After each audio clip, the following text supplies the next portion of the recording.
প্রিয় দর্শক আসসালামু আলাইকুম, কেমন আছেন সবাই? আজকে আমি এমন একটি গাছ সম্পর্কে বলবো যা আপনারা প্রায় সবাই চিনে থাকেন। এই গাছটির নাম সোনালী গাছ, কিন্তু এটি ইংরেজি নাম আছে, বৈজ্ঞানিক নাম আছে এবং আরও অন্যান্য অঞ্চলে বিভিন্ন নামে এই গাছটি পরিচিত।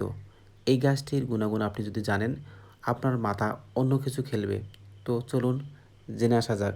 এই গাছটির ইংরেজি নাম হচ্ছে গোল্ডেন শাওয়ার টেরি, যার বৈজ্ঞানিক নাম কেসিয়া ফিস্টুলা।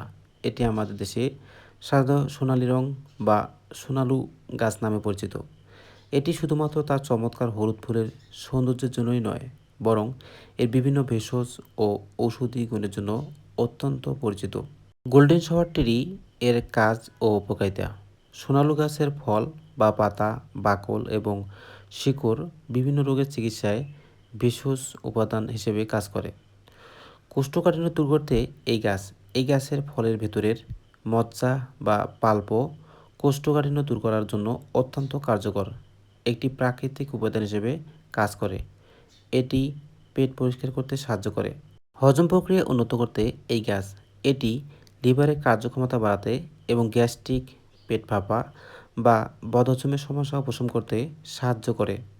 ত্বকের সমস্যায় এর পাতায় অ্যান্টিব্যাকটেরিয়াল এবং অ্যান্টিফাঙ্গাল উপাদান থাকে, যা দাঁত, চুলকানি বা ত্বকের বিভিন্ন সংক্রমণ দূর করতে সাহায্য করে। জ্বর ও সর্দি কাশিতে ঐতিহ্যগত চিকিৎসায় এর পাতা এবং ফলের নির্যাস জ্বর কমানো এবং ঠান্ডা কাশি উপশমে ব্যবহার করা হয়। ব্যথা ও ফোলাভাব কমাতে বাতের ব্যথা বা শরীরের কোনো অংশের ফোলাভাব কমাতে এর পাতার পেস্ট বা বাকল ব্যবহার করা হয়। এর ব্যবহার বিধি: সোনালু গাছের বিভিন্ন অংশ আলাদা আলাদা উপায়ে ব্যবহার করা হয়। ফলের মজ্জা তৈরিতে: কোষ্ঠকাঠিন্যের জন্য ফলের ভেতরের আঠালো বা মজ্জা অংশটি সামান্য গরম পানিতে ভিজিয়ে রেখে সেই পানি ছেঁকে খাওয়া হয়। পাতার পেস্ট তৈরিতে: ত্বকের রোগ বা চুলকানির স্থানে সোনালু গাছের তাজা পাতা বেটে বা পেস্ট তৈরি করে সরাসরি ত্বকে লাগানো হয়। এই গাছের ছাল বা বাকল পানিতে ফুটিয়ে কাত বা চা তৈরি করে খেলে তা লিভারের সমস্যা বা রক্ত পরিশোধন করতে সাহায্য করে। পার্শ্ব প্রতিক্রিয়া: প্রাকৃতিক উপাদান হলেও অতিরিক্ত বা ভুল ব্যবহারে এর কিছু পার্শ্ব প্রতিক্রিয়া দেখা দিতে পারে। এটি যেহেতু মল নরম করতে সাহায্য করে, তাই অতিরিক্ত পরিমাণে খেয়ে ফেললে তীব্র পেট ব্যথা, মোচড়ানি এবং ডায়রিয়া হতে পারে। গর্ভবতী নারী এবং যারা শিশুদের বুকে দুধ খাওয়াচ্ছেন তাদের জন্য চিকিৎসকের পরামর্শ ছাড়া এটি ব্যবহার করা যাবে না। ছোটো বাচ্চাদের ক্ষেত্রে এর ফলের মজ্জা সরাসরি ব্যবহার করা নিরাপদ নয়, কারণ এটি তাদের নরম পাকস্থলীকে তীব্র প্রতিক্রিয়া সৃষ্টি করতে পারে।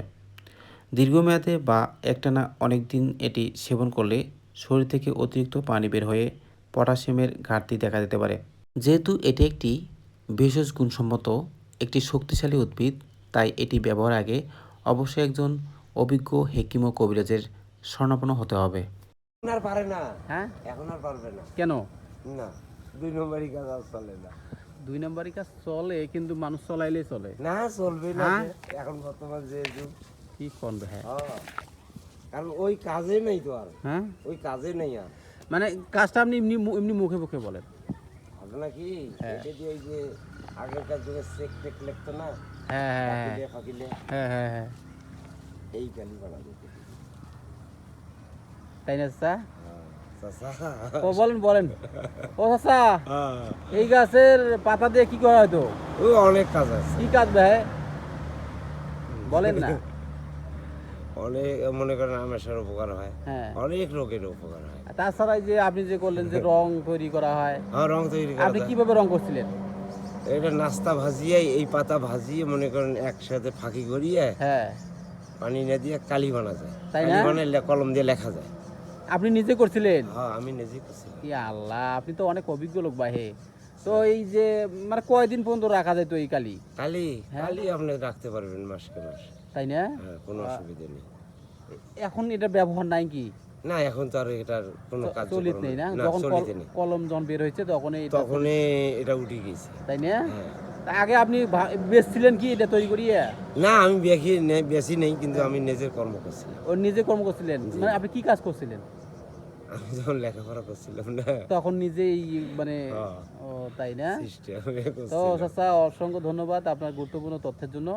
আল্লাহ হাফেজ, ভালো থাকেন, হ্যাঁ? ওকে।